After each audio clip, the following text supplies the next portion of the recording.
पिछले एक साल में निपुण India small cap mutual fund ने 0% का रिटर्न दिया है।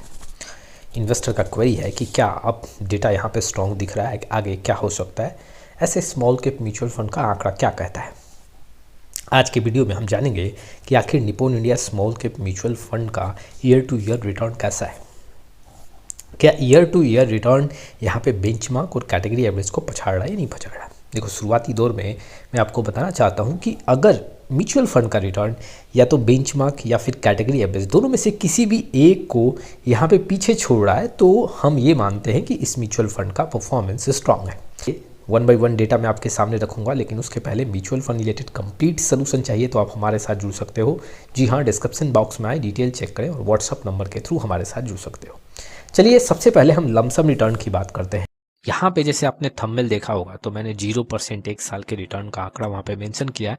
आप देख सकते हो एक साल में यहाँ पे 0% का रिटर्न बनता हुआ देखने को मिल रहा है। कैटेगरी एवरेज में यहाँ पे रिटर्न 0.765% है, तो यहाँ पे कुछ भी पैसा नहीं बना एक साल में।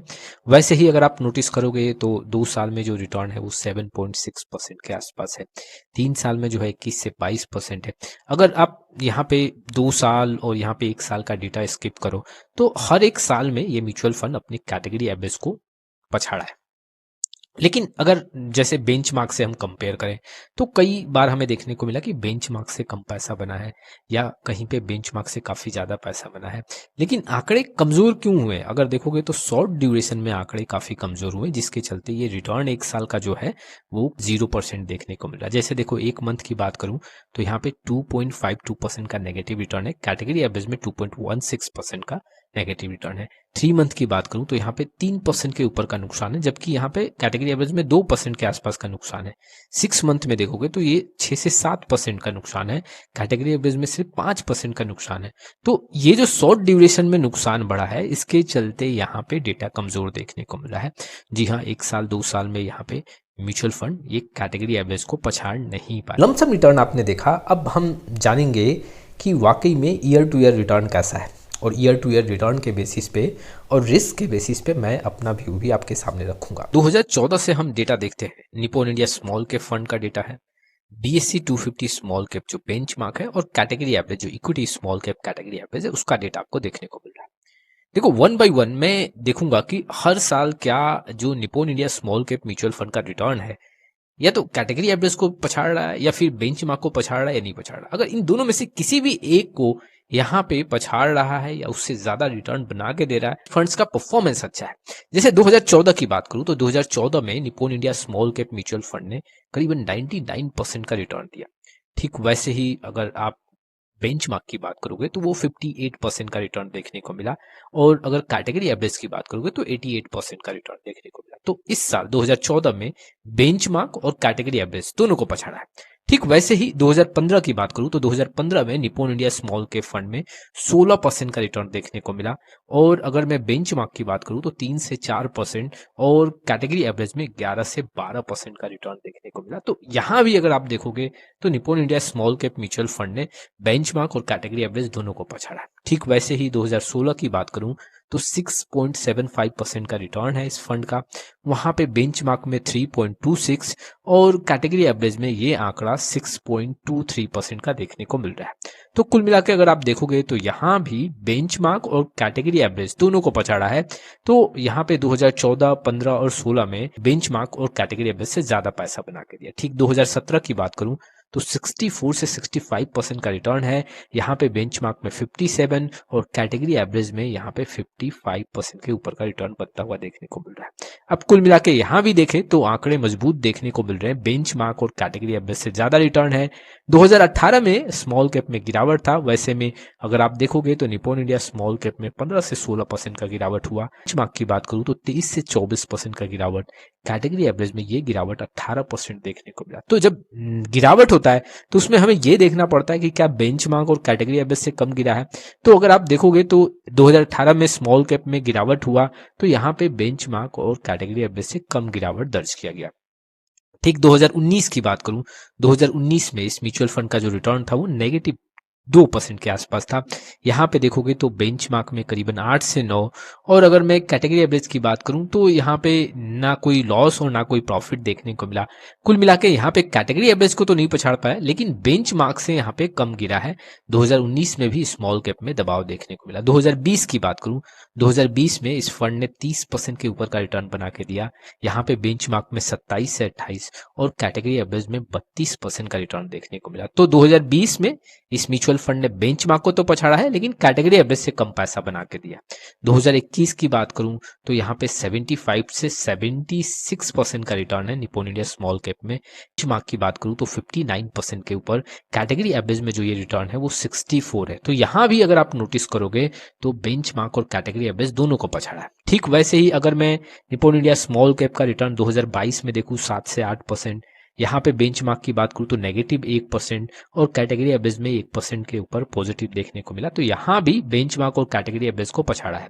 वैसे ही 2023 में बात करें तो 2023 में भी यहाँ पे कैटेगरी एवरेज और बेंचमार्क के दोनों को यहाँ पे पछाड़ रहा है। वैसे ही 2024 की बात करूं तो 2024 में भी अगर आंकड़े देखोगे तो यहाँ पे सिर्फ बेंचमार्क के रिटर्न को पछाड़ रहा है, लेकिन कैटेगरी एवरेज से कम पैसा बना के दिया।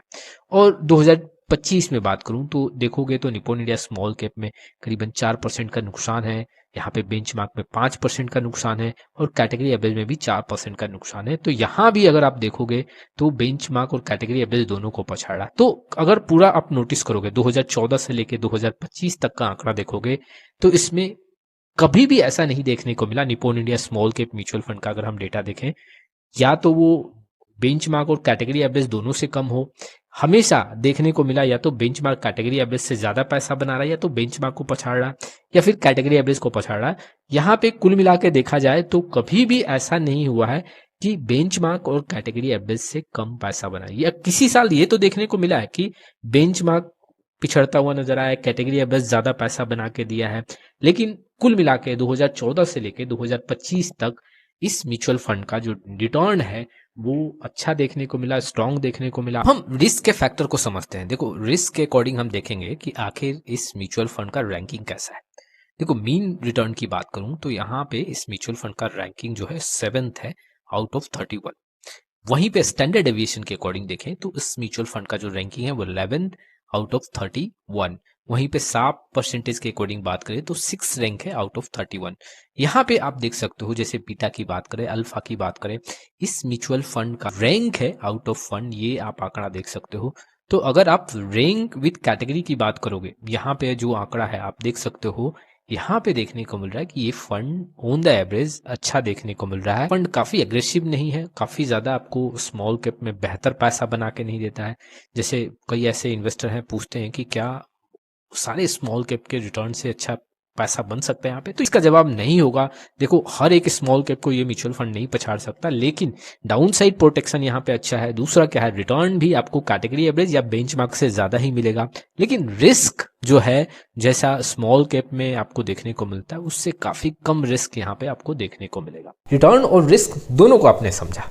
देखो, अगर देखा जाए 2014 से लेके 2025 के बीच में इस म्यूचुअल फंड ने या तो बेंचमार्क या कैटेगरी एवरेज को पछाड़ा है, और अगर देखा जाए तो ज़्यादातर साल में हमें ये देखने को मिला कि ये दोनों को पछाड़ रहा है। तो ऐसे में कुछ नेगेटिव अभी Nippon India small cap mutual fund के साथ देखने को नहीं मिल रहा है। हाँ, शॉर्ट ड्यूरेशन में आंकड़े थोड़े कमज़ोर दिख रहे हैं। 6 महीने, 3 मंथ और 1 मंथ के आंकड़ों के बेसिस पे थोड़ा सा यहाँ पे ये महसूस हो रहा है कि ये फंड पैसा बना के नहीं दे रहा है। लेकिन अगर मैं लॉन्ग टाइम के आंकड़ों की बात करूँ तो यहाँ पे ये देखने को मिल रहा है कि अभी भी इस म्यूचुअल फंड में कुछ नेगेटिव पॉइंट नहीं है, और आने वाले समय में आंकड़े कभी भी बदल सकते हैं। इस म्यूचुअल फंड के साथ शॉर्ट ड्यूरेशन में कई बार ऐसे सिचुएशन देखने को मिले हैं। देखो, ये फंड बहुत एग्रेसिव फंड नहीं है, आपको कैटेगरी एवरेज से ज़्यादा बहुत बड़ा डिफरेंस दिखाएगा नहीं, लेकिन हाँ इतना है कि ये कैटेगरी एवरेज के आसपास या कैटेगरी एवरेज के ऊपर रिटर्न बना के देगा। डाउन साइड प्रोटेक्शन अच्छा है। अगर आप इसके साथ अभी भी SIP कर रहे हैं तो बने रहे, अभी कुछ भी नेगेटिव पॉइंट नहीं देखने को मिल रहा है। मार्केट स्मॉल कैप में अगर सुधरता हुआ देखने को मिलेगा तो फिर से इस फंड का रिटर्न में आपको रिकवरी देखने को मिलेगा। तो ये था आज का वीडियो का विश्लेषण। आपका क्या राय है इस वीडियो को लेके कमेंट बॉक्स में जरूर आए। फिर मिलेंगे एक नए वीडियो के साथ, तब तक के लिए जय हिंद, जय भारत।